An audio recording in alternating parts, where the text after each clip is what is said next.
అస్సలం అయికుం నమస్తే kitchen queens ఎలా ఉన్నారు అందరూ. ఇవాళ మన ఛానల్లో చాలా క్రిస్పీగా టేస్టీగా వెజ్ సమోసాలు ఎలా చేయాలో చూపించబోతున్నాను. ఇప్పుడు ప్రాసెసింగ్లోకి వెళ్ళిపోదామా. ఇప్పుడు సమోసా కోసము పిండిని అయితే కలుపుకుందాము. ముందుగా ఇక్కడ నేను 1.5 కప్పు గోధుమ పిండిని తీసుకుంటున్నానండి. ఇందులో నేను మైదానైతే యూస్ చేయడం లేదు. ఇప్పుడు ఇందులో 1/2 టేబుల్ స్పూన్ వాముని అలాగే కలోంజిని 1/2 టేబుల్ స్పూన్ వేసుకున్నాను. ఇప్పుడు ఇందులో రుచికి తగినంత సాల్ట్, కొద్దిగా బేకింగ్ పౌడర్ని వేసి కొద్దిగా నీళ్ళని వేసుకుంటూ పిండిని మొత్తము సాఫ్ట్గా కలుపుకుంటున్నానండి. నేను ఇక్కడ చూడండి పిండి ఎంత సాఫ్ట్గా కలిపానో. ఇలా సాఫ్ట్గా కలుపుకున్న పిండిని మూత పెట్టి 15 నిమిషాలు పక్కన పెట్టుకోవాలి. ఇప్పుడు సమోసా స్టఫింగ్ రెడీ చేసుకుందాము. ముందుగా స్టవ్ వెలిగించి స్టవ్ మీద ప్యాన్ని పెట్టి అందులో కొద్దిగా ఆయిల్ని వేసుకుంటున్నాను. ఆయిల్ వేడైన తర్వాత ముందుగానే 4 పెద్ద సైజు ఉల్లిపాయ ముక్కల్ని కట్ చేసి ఇందులో వేసుకుంటున్నానండి. ఇప్పుడు ఇందులో 1/2 టేబుల్ స్పూన్ సాల్ట్ని వేసుకున్నాను. ఉల్లిపాయ ముక్కలు బాగా మగ్గిన తర్వాత ఇందులో 1 టేబుల్ స్పూన్ అల్లం వెల్లుల్లి పేస్ట్ని వేసి బాగా ఫ్రై చేసుకుంటున్నాను. ఇప్పుడు ఇందులో ముందుగానే కట్ చేసి పెట్టుకున్న 3 పచ్చిమిర్చిని వేసుకుంటున్నానండి. ఇప్పుడు ఇందులో క్యాబేజ్ వేసుకుంటున్నాను.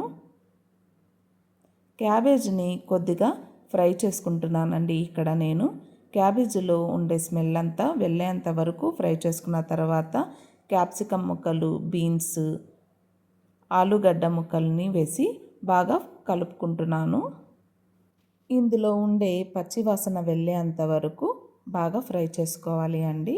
ఇప్పుడు ఇందులో 1/2 టేబుల్ స్పూన్ పసుపు, 1 టేబుల్ స్పూన్ ధనియాల పొడి, కొద్దిగా కారం, కొద్దిగా చికెన్ మసాలా, కొద్దిగా గరం మసాలాని వేసుకుంటున్నాను.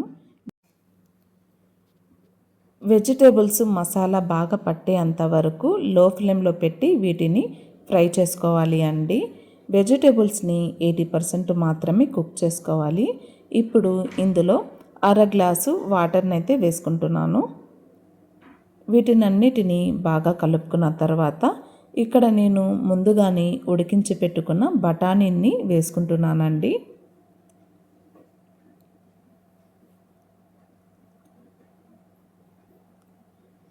బఠానీలు వేసుకున్న తర్వాత ఒకసారి బాగా కలుపుకొని మూత పెట్టి 10 నిమిషాలు లో ఫ్లేమ్లో ఉడికించుకోవాలి.